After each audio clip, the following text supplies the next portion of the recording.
Welcome back to the third day of REACH 2020. On behalf of the Nevada Credit Union League, I'd like to thank you for making time to attend this important annual event, even if it looks a little different this year. Your attendance adds strength to the movement and exemplifies your commitment to your credit union, your members, and your communities. Still to come today, we will hear from our keynote, Mike Walsh, who will offer insights to successfully navigate this period of change and show us how to create a playbook for our own transformation. Thank you, and now a quick message from one of our sponsors. FTSI provides a full turnkey ATM service performance solution. As the leading ATM solutions provider for credit unions and community banks on the West Coast, FTSI provides customers with a systematic and proactive maintenance and compliance program to include maintaining ATM hardware, including both first and second line services, as well as ATM software management. Visit us online today at ftsius.com.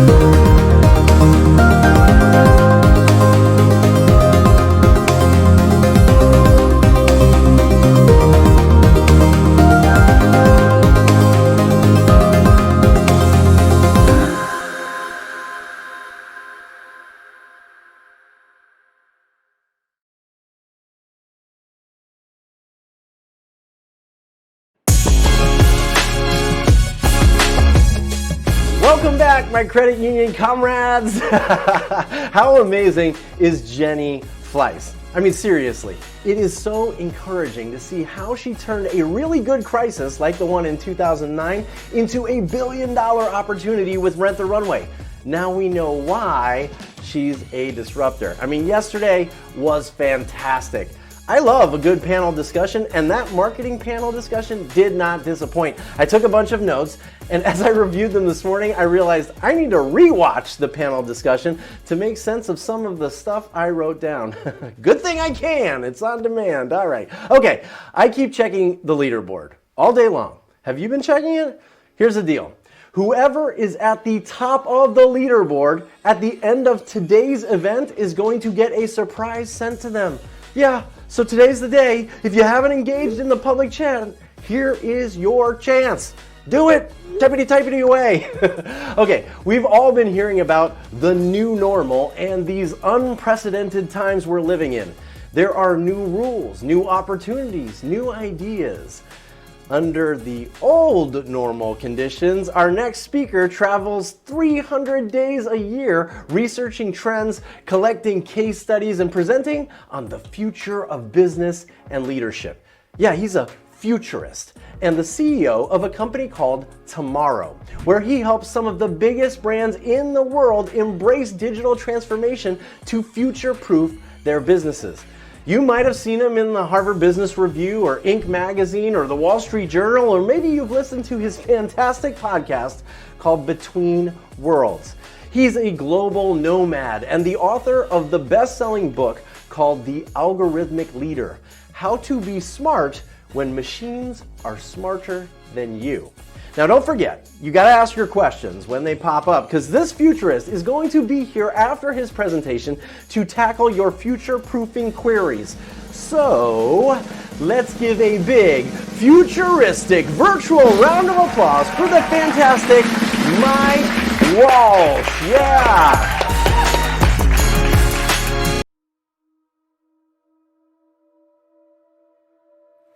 I have to be honest, 2020 has not been a great year to be a futurist, or probably a psychic for that matter. I'm often asked, how is it that I missed the pandemic of 2020? I mean, in some ways, though, I really feel that wasn't my big mistake. My big mistake was underestimating the capacity of an external event like a coronavirus, having the power to not only transform our world, but essentially bring the world of 2030 forward to today. And yet that's exactly the position we now find ourselves in. Although arguably it's not the first time. Go back 100 years to the Spanish flu of 1918. What really fascinates me about this earlier pandemic is not just the devastation it had on the human race at the time. Something like 50 million people died. But what was really lasting and interesting were the changes made to culture, society, and the economy. You know, it's interesting. So many men had essentially died or had fallen sick as a result of the virus that women during this period were forced to take increasing positions of authority and responsibility. This set the stage for the universal right to vote. Similar changes also happened with technology. Around about that time, we saw the introduction of an incredibly disruptive device, the first telephone. Now, this is an ad from the New York Telephone Company, advertising the telephone, advocating its benefits to stay in touch with people or colleagues that might happen to be in quarantine. Now, you could be forgiven for thinking this was some kind of innovation boom like we're seeing in today's pandemic. Yet this ad actually happens to come from 1910, a good 8 years before the pandemic. You see, by 1918, so many human operators had fallen sick from the virus in switchboards that the New York Telephone Company was begging their customers not to use the telephone for fear that it would overwhelm the network. It's a timely reminder that even in a time of crisis, an incredible transformation and change, it's human beings that really matter. Now, there's no doubt that as a result of the events that have already transpired this year, we are fast accelerating into a dramatically different world. The question I've got for you to consider is this: if this is a new world, what are its new rules? And as leaders in the credit union community, what will you face in the next few years as we start to leave this world of crisis?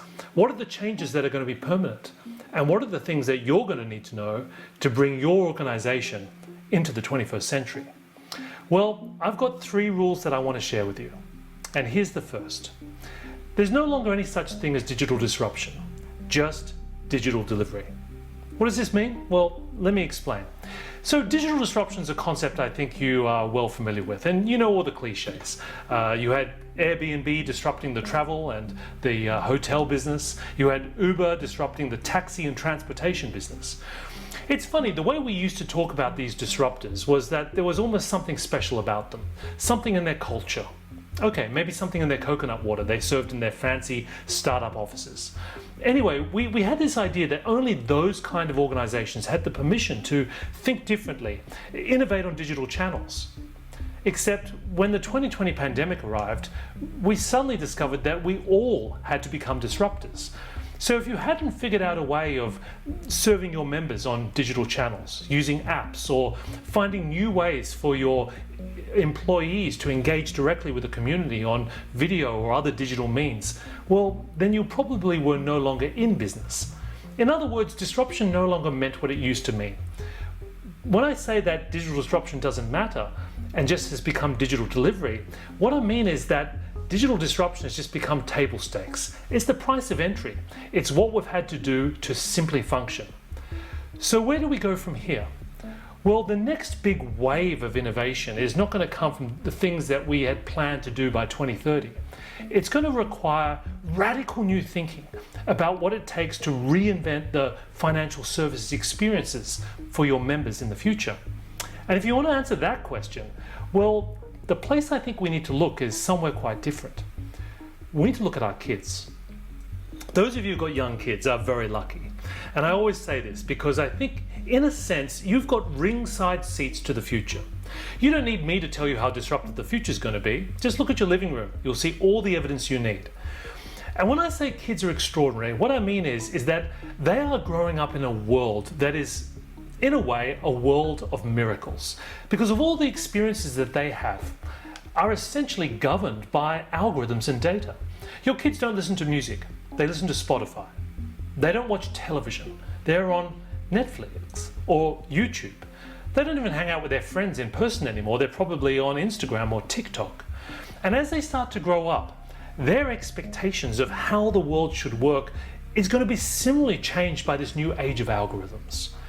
And this becomes important as you start to ask yourself, well, how do we start to imagine AI-powered algorithmic financial experiences in the future when they go on to buy their first house, buy their first car, and wanting to work with a community banking partner or credit union about how they start to make those key life decisions.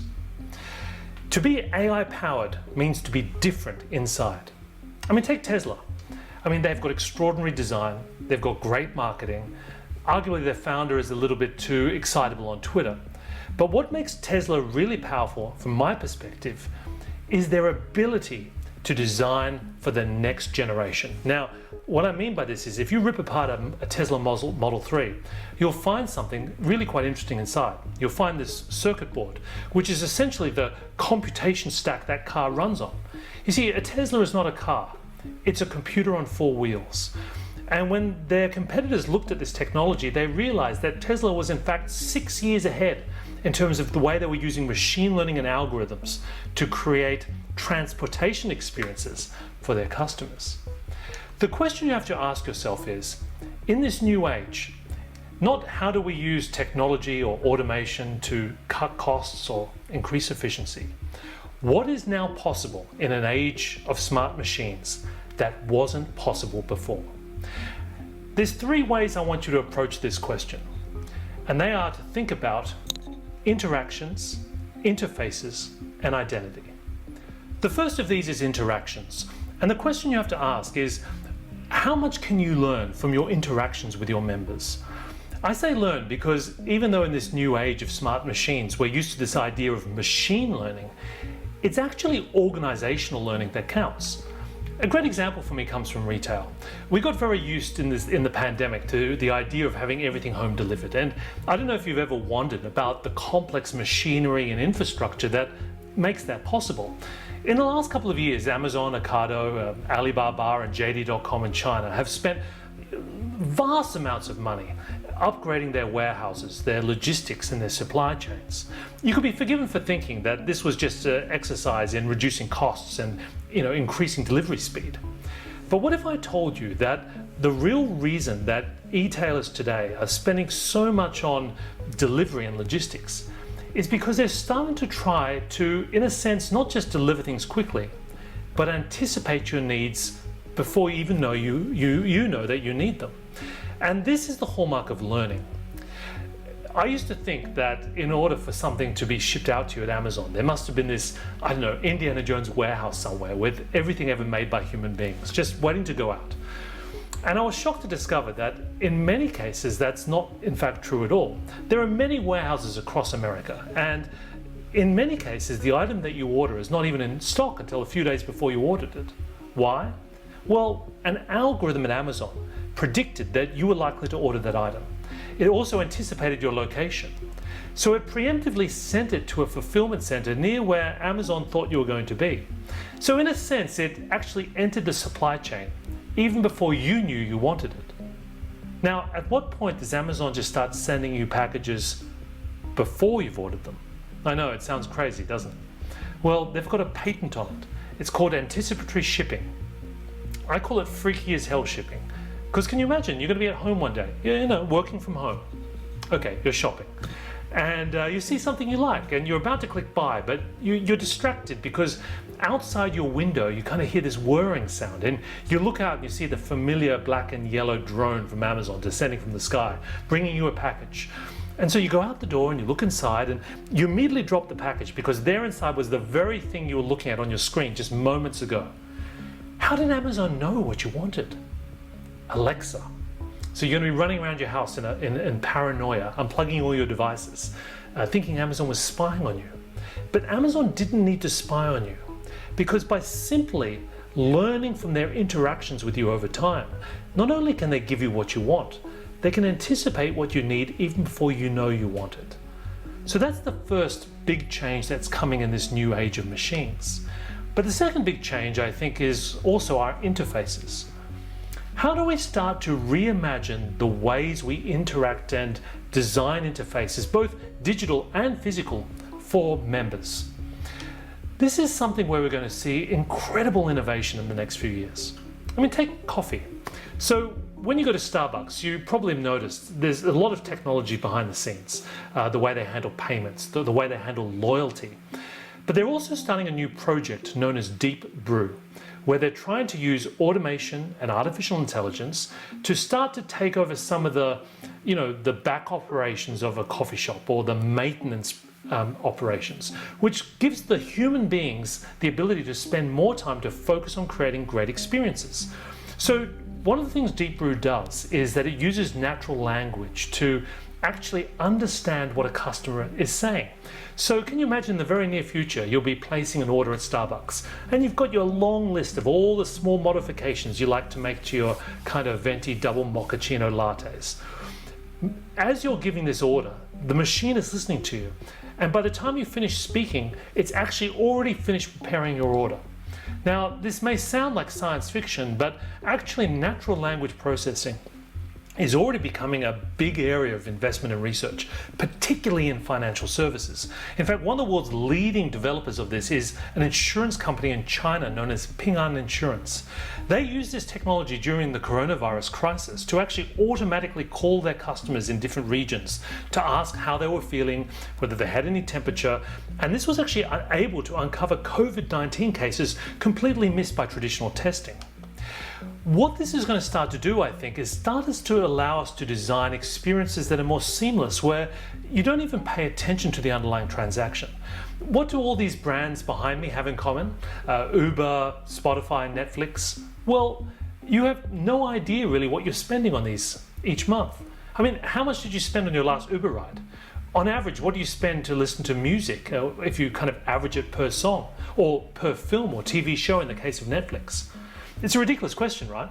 Because these brands have coached us into thinking that the transaction itself doesn't matter. It's just the experience.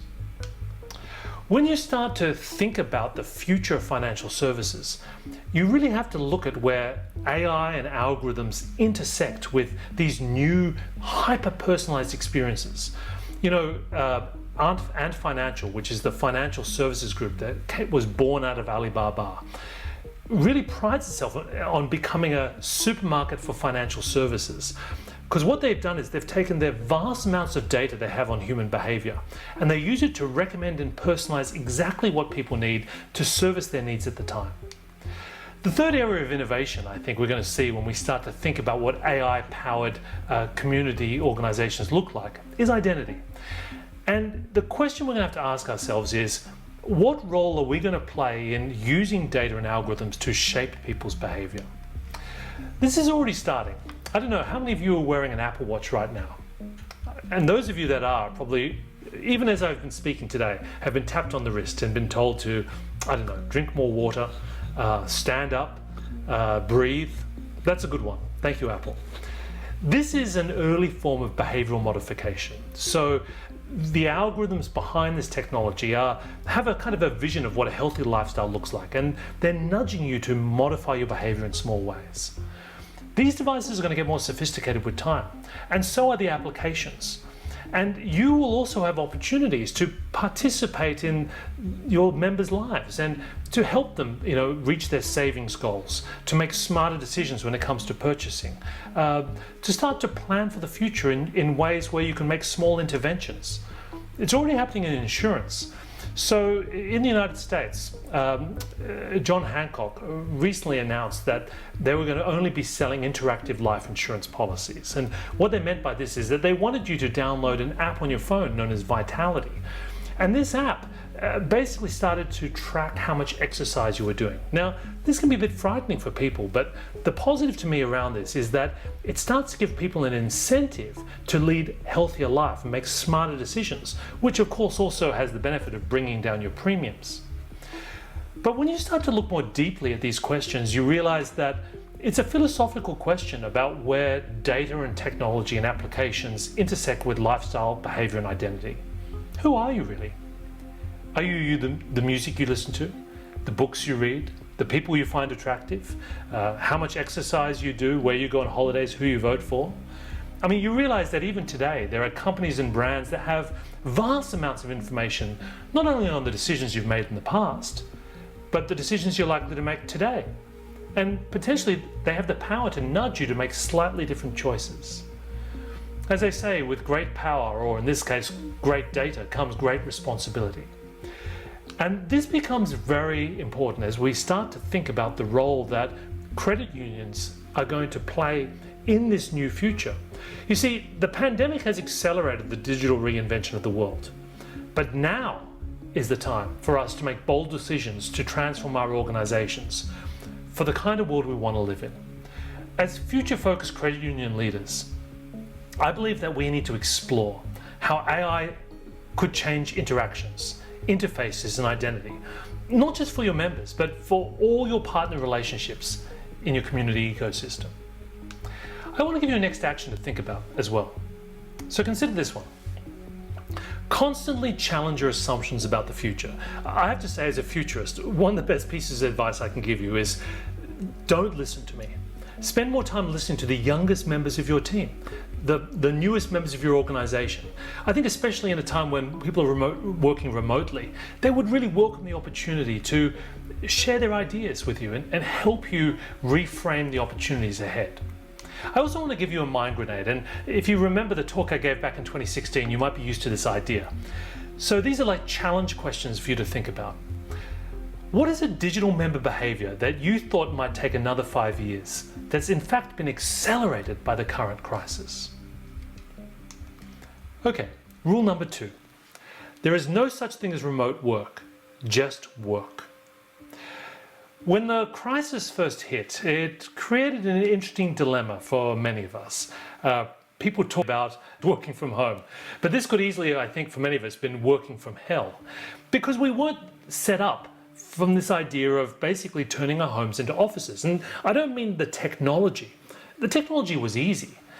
In fact, when you really looked at it, getting everyone to work on Zoom or Teams or WebEx was challenging, but not insurmountable. Technology changes the hardware of our organization. But if you really want to transform the way we work, well, you have to focus on culture. Culture is our operating system. And when I say culture, I mean the system of interactions. How your people get things done, how they make decisions, how they collaborate, how they originate ideas. And that's not an easy thing to change. In fact, when you really look at successful organizations, what defines them isn't so much their use of technology, but the fact that they identify as technology organizations. Is Domino's a pizza company, or is it a technology company? I mean, the very fact that they're willing to use artificial intelligence to not only scan their pieces to see if they're perfectly made, but share that information with their customers on mobile apps shows you the level of commitment to leveraging disruptive technology to change what they do. The hardest thing, I think, is not just changing experiences for your community, your members, but changing the way we work. And that can take time. I mean, take electricity. For me, this was an even more disruptive idea than artificial intelligence or, God help us, social media. The iPod moment for electricity was probably 1831, when the British scientist Michael Faraday invented the electric dynamo. How long do you think it took for someone to take that idea and use it to transform the way people did things? Like, say, manufacturing. What do you think? 5 years? 10 years? 15 years? How about 82 years before Henry Ford came along and said, so this electricity idea, I bet this means we could probably actually design factories in a different way. It led him to come up with this idea of the moving assembly line, which was, if you think about it, an early form of automation. But the point is, it took almost 100 years for someone to essentially take a disruptive technology and use it to change the way they did things. We don't have 100 years this time. So if we can't swiftly figure out how these new tools at our disposal, whether it's robotic process automation or cognitive systems or data, then we're going to be in serious trouble. And that's why I think it's really important to remember that as much as we've learnt in this current period of change, it's just the beginning. You see, it's not the where we work that's changing, it's the how. And the future organizations, I think, are not remote organizations, they're distributed organizations in which their decision making and their operations can really be distributed through not only geography, but place and time.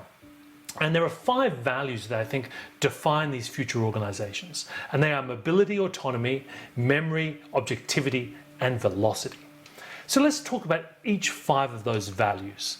Number 1, mobility.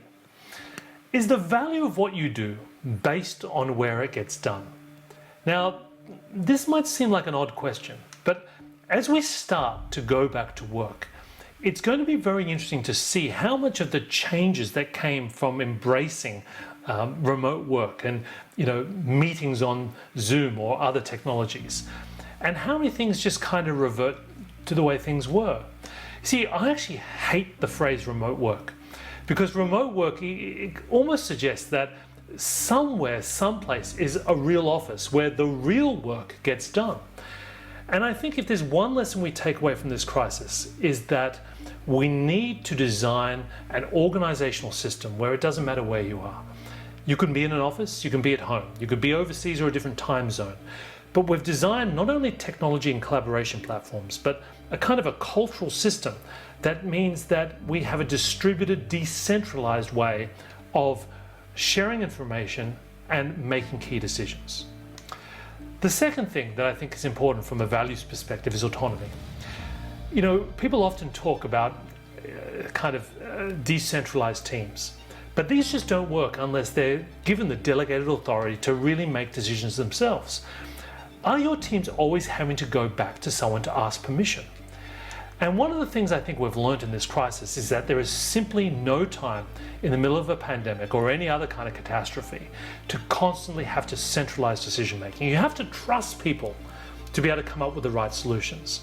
I recently interviewed the head of Goldman Sachs Consumer Division, Harit Talwar, who told me that one of the reasons why Marcus has been so agile and so adaptive to the market was not just its commitment to building an advanced technology platform. It's the way they design their organization as well. So teams at Marcus are actually organized into pods. So you might have someone from a functional role like marketing or legal, but they'll also be attached to a work stream. So it could be improving the customer onboarding journey or allowing a customer to reset their password. The point being that they're actually tying everyone into very consumer-centric outcomes designed to improve the ultimate experience. And this flexible approach really became important as they started to think beyond just delivering that kind of service on new platforms, but in Harit's words, banking as a service. So they partnered with Apple to launch Apple Card. And the reason they were able to do it so quickly and cost effectively was that it was in a completely cloud-based environment driven by agile teams.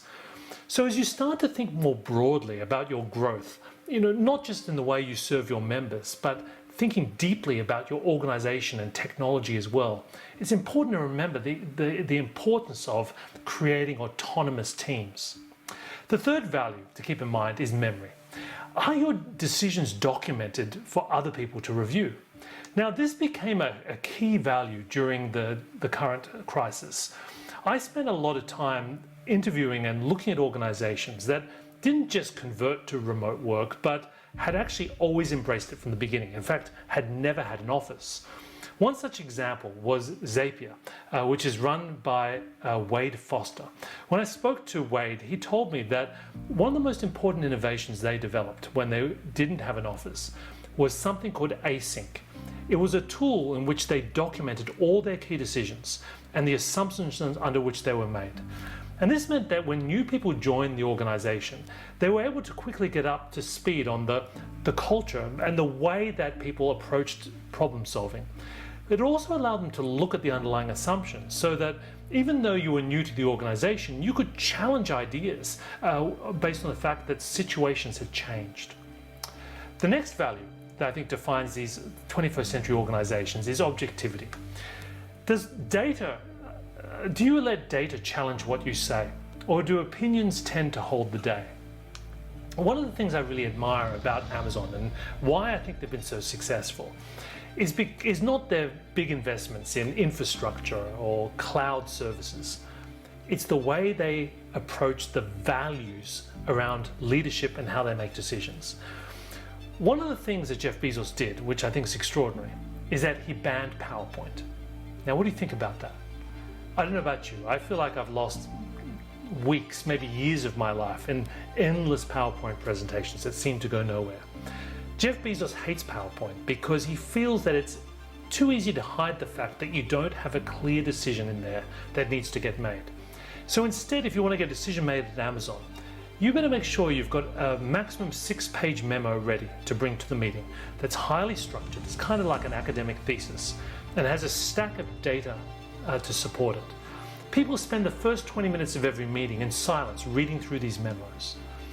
Because at Amazon, being data-driven means more than just using data in your technology. It means changing the way that you frame and make decisions as well. The final value, I believe, is velocity. When change occurs, how fast are you and your teams to respond? Another leader that I spoke to during the crisis was this chief digital officer at Mars. And what he explained to me, Sandeep Dadlani, was the big lesson they learned was the importance of speed. He gave me the example of the logistics team, and he said this was a team that in the past had been characterized by a very familiar relationship. So when you wanted to find out some information or you wanted to get something done, you'd call someone that you knew, they would pick up the phone, and that you would have a chat, and you would look out the window at the trucks leaving the factory, and it wasn't particularly objective or data driven. When people started having to work remotely, it really transformed not only the way people spoke, but the kind of questions they asked. People started to become more analytical. They were more reliant on data and systems. And as a result, this dramatically increased the speed of the operation. In the words of Sandeep, he said, it almost started to change the internal clock speed of the business. So when you bring these 5 forces together, it's pretty clear to me that remote work is really just the beginning of a much bigger revolution that's going to change the nature of work itself. There's never been a better time for us to reimagine the future of the credit union organization. And if you're going to do that, keep those 5 values in mind: mobility, autonomy, memory, objectivity, and velocity. Here's the next action for you to consider. Create a discussion channel on a collaboration platform in your organization that allows people to share stories of transformation. Because what you want to do is bring a human face to stories of change, not just examples from outside in the industry or from other industries, but even within your organization. How can you bring more visibility to new ways of working and thinking in this time of crisis? Here's a mind grenade for you to consider. What is a long-held belief, orthodoxy, or habit in your team or organization that you would love to change? And what is a piece of data that might be useful in helping you do that? Here's the third rule. AI will not destroy our jobs, but it will change them. In the coming years, we're going to see growing anxiety about the rise of the robots, especially the degree to which things like automation will start to impact work and even potentially start to take away our jobs. So should we be concerned? Well, I'm not so sure. You see, if you look at the history of automation and artificial intelligence, it's very interesting because in many ways, humans have a long history of co-evolving with our tools. As our tools get better, so do we. If you look at the early industrial revolution in America, in particular the cotton industry, when they first started bringing in automation, as you can imagine, the weavers were a little upset. They were concerned. I mean, these were machines designed to do the work that they had trained and were being paid to do. But in many cases, they didn't lose their jobs. You see, their jobs changed because rather than doing the physical weaving, their job now became looking after the machines that did the work for them. As a result, the cost of cloth began to fall because you needed less human labor per yard of cloth. People started buying more cloth. And the total number of people employed in the cotton industry at the height of the Industrial Revolution in America between 1830 and 1900 didn't go down. It quadrupled. Something very similar happened when they brought in the ATM. You might know this story, but if you were a bank teller around this time, you would have been terrified. I mean, this is literally an automated teller machine, a robot designed to take your job. And sure, it now meant that you didn't need as many people, to work in your branch. But all this meant was that it was cheaper now to open up a branch or a credit union organization. And of course, this is exactly what happened. We started opening up many more branches in many more places in many more formats. Because it was now cheaper, we needed many more bank tellers. And there are more bank tellers today employed in the industry than there were before the ATM. But that's not really the point. So you need a different kind of person. You don't want to hire someone with just counting skills, you want to hire someone with social skills, someone who can create great experiences for your members. And this is worth keeping in mind, because for me the real question is not, does technology destroy work? It's, how does new technology change work? And in particular, I think for us, it's the question of how does technology start to change what it means to be a leader? I think in the future, we need to become a new kind of leader. We need to become algorithmic leaders. And you shouldn't panic, because I don't think this means we need to learn how to program. But it means that we need to evolve and adapt for this new age of smart machines. We need, on one side, a deep understanding of human complexity. This is the ability to not only know how to design great experiences for members, but to also know how to motivate and empathize with the people on your team. We're also going to need a very different set of skills though. I call this a flair for computational thinking. And what I mean is the ability to leverage technology and data to augment our capabilities. What this really comes down to is that in this new era, leaders need a new playbook, a new way of working. We need a new set of principles. I'm going to give you 3 for you to consider. So the first is think computationally. And as I said before, this is really the ability to reframe the way you make decisions, leveraging technology and data.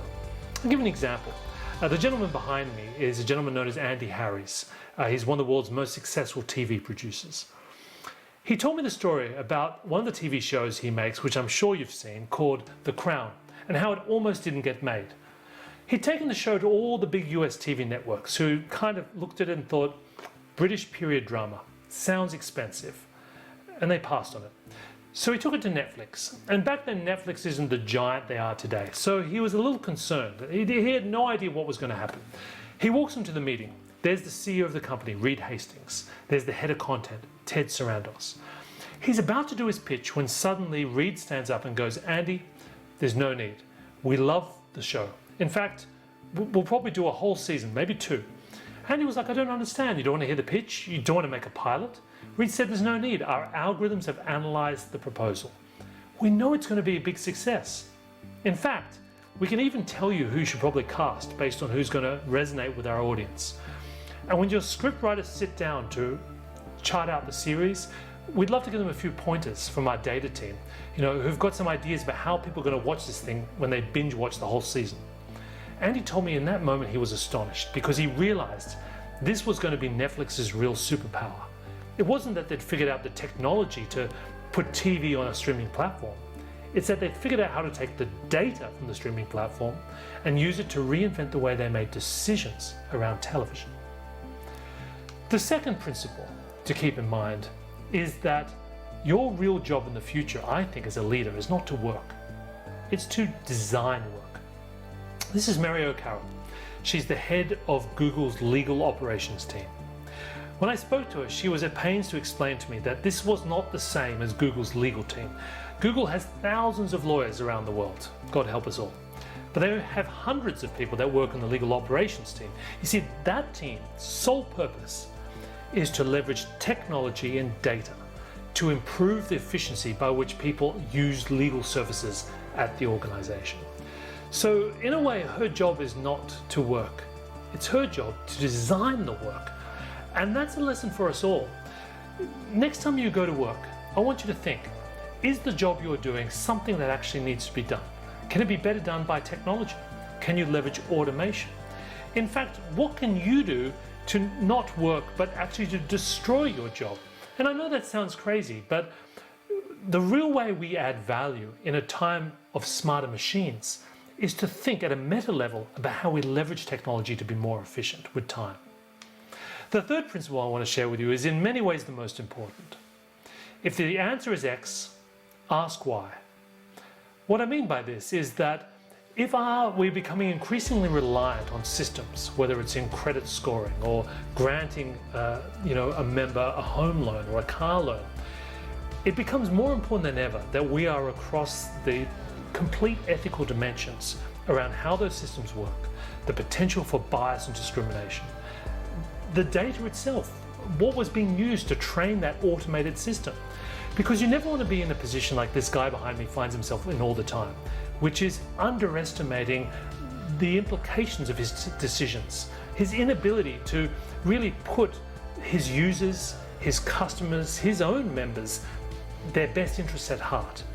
Simply following laws and regulations will not be enough in this new age of machines where the prospect of bias and discrimination are potentially exponential. So when you look at those three principles, I hope you start to see that this is really the beginning of a new era. And it's an era that is going to require very different kinds of leaders. I've given you 3 principles, but as you can imagine, there are quite a few more. I've got another 7, in fact. So if you'd like to start to think about what it takes to be a successful leader in the 21st century, and how to be smart when machines are smarter than you, well, maybe take some time and read my new book, The Algorithmic Leader. If you take out your phone and you actually just open the camera application and put over this QR code, it'll give you a link to some more details about my book on Amazon, which you can either read or listen to. And I hope you find it interesting. You know, right up front, I tried to challenge you about what's really at stake here. And I hope the message you take away is this: leaders are more important than ever in this age of smart machines. But if we are going to survive the future, we're going to need to evolve our capabilities and transform our mindsets. We've got to become more data-driven in our thinking. We've got to learn to design work rather than simply work. And we have to know how to pick the right moral compass. Here's the next action to consider. What can you do as a leader to better drive digital transformation in your organization? Write a personal transformation plan for the areas of change, whether technological or cultural, that you can influence and impact in your role. Here's a final mind grenade for you to think about. How does your leadership style with your co-workers need to change when in this time of remote work there's no one around you to physically lead anymore? I hope you found this interesting. I've actually put a summary together of all the key points, the next actions and mind grenades. So if you'd like to get access to those, please go to this URL, mike-walsh.com/go. Fill in the form and I'll immediately send you the slides from today. You can also just follow me on Twitter and Instagram. I'm at Mike Walsh. We are moving into extraordinary times. And I think the question many of us are now asking is, well, what happens after the pandemic? Is this going to be a similar period of rebirth like we saw with the Renaissance that followed the Black Death? Well, maybe. But if it is, it's going to be up to us and the decisions we make now. Because now is the time for us to rethink how we serve our communities and our members.